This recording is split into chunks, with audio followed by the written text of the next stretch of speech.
In this bulletin, health officials monitor long COVID. Police face challenges within own ranks.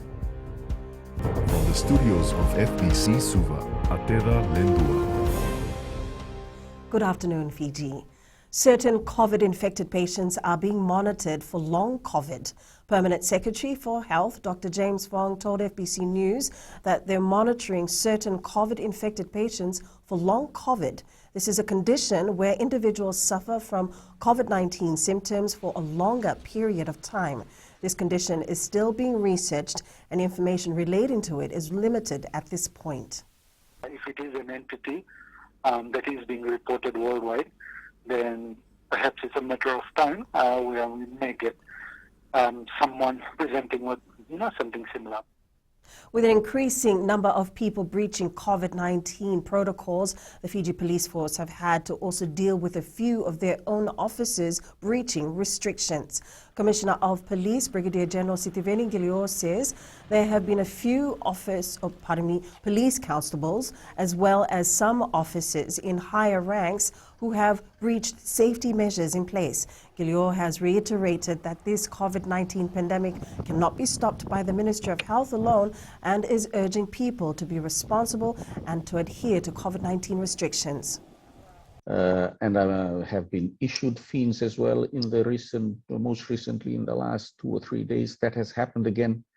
They've been dealt with like any other citizen, and we also have our internal disciplinary mechanisms in dealing with their conduct and other issues that they are involved with. The deadline for all tertiary scholarship loan scheme students aged 18 years and above to submit details of their first jab has been extended until the 31st of this month. This comes as conditions for sponsorship benefits of TSLS have changed to include being vaccinated. Tertiary Scholarships and Loans Service Chairman Rakesh Ram says to continue receiving the scheme's benefits of tuition and allowances, all TSLS-sponsored students aged 18 years and above must receive their first dose of the COVID-19 vaccine by 31st August 2021 and the second dose by 1st November 2021. Ram adds that exemptions will be granted to students who are exempted by Ministry of Health, those living in areas where the COVID-19 vaccine is not available, and those students who are below the age of 18. New Zealand Prime Minister Jacinda Ardern is continuing to defend the vaccine rollout after revelations that less than 3% of cases related to the current outbreak had been double jabbed. It comes as modelling suggests that a number of cases could top 1,000. At least 22 people have been killed and dozens more are missing following flash floods in the U.S. state of Tennessee. The record-breaking flooding began on Saturday, submerging entire roads and taking out telephone and power lines.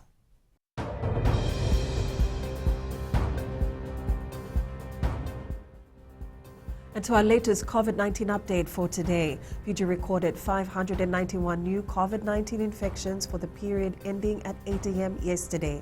Of the new cases, 498 are from the Western Division, 89 cases from the Central, and 4 new cases in the Eastern Division. The Health Ministry also recorded 6 new COVID-19 deaths for the period between 16th to the 22nd of August. 3 deaths were reported from the Central Division and 3 from the Western. Fiji has recorded 44,118 cases since April this year. There are now 19,062 active cases with 24,225 recoveries in total. The COVID-19 death toll now stands at 442.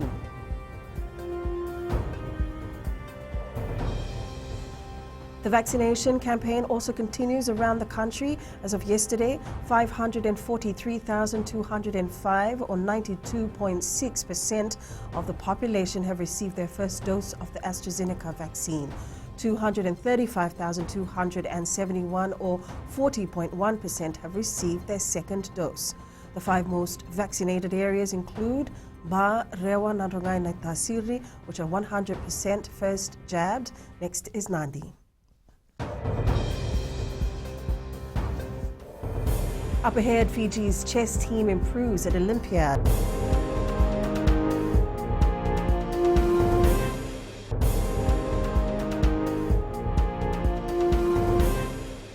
Welcome back.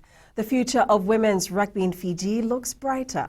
With plans already in place for more women's competition in all levels of rugby, the bronze medal win by the Fijiana Sevens side has boosted this further. The national women's sevens side took one of the grandest stage in sports by storm, taking out Australia in the quarterfinals and finishing in top 3. Fiji Rugby Union Chief Executive John O'Connor says this has set a platform for the local competitions. The biggest growth will come from the women's team, and that's why we had intended for separate women's team to allow for introduction of the under-18 women's competition similar to men, and then further growth into the development, and also looking at the introduction of women's competition in secondary schools and likewise in the GIS, in the getting to rugby. Fiji's representation in online chess leagues continues to be a success. The Federation has noticed improved results from chess players in round 1 of the FIDE Online Olympiad. Fiji managed a big upset over higher-ranked Pakistan over the weekend. Fiji team captain Guru Arvind says competitions leading up to the online Olympiad is bearing fruit. In the Global Chess League, Fiji actually ended up in the top 50 teams out of 127, which was an achievement because we experimented with new players. So we used the Global Chess League as more of a casual event to get our younger players in. Tahiti has qualified to the quarterfinals of the FIFA Beach Soccer World Cup after a hard-fought win over Mozambique. The Oceania representative team beat Mozambique 8-7 and will face Japan in the last 8 on Friday.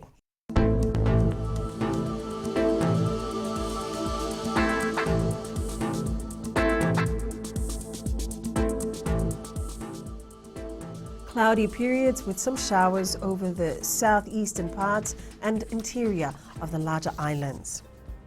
That's FBC News Now. Join us again for our 1-hour major bulletin at 7 p.m. And be sure to download the FBC app to access the latest in news, sports and live radio broadcasts from any of our 6 FBC radio stations. You stay safe. Good afternoon.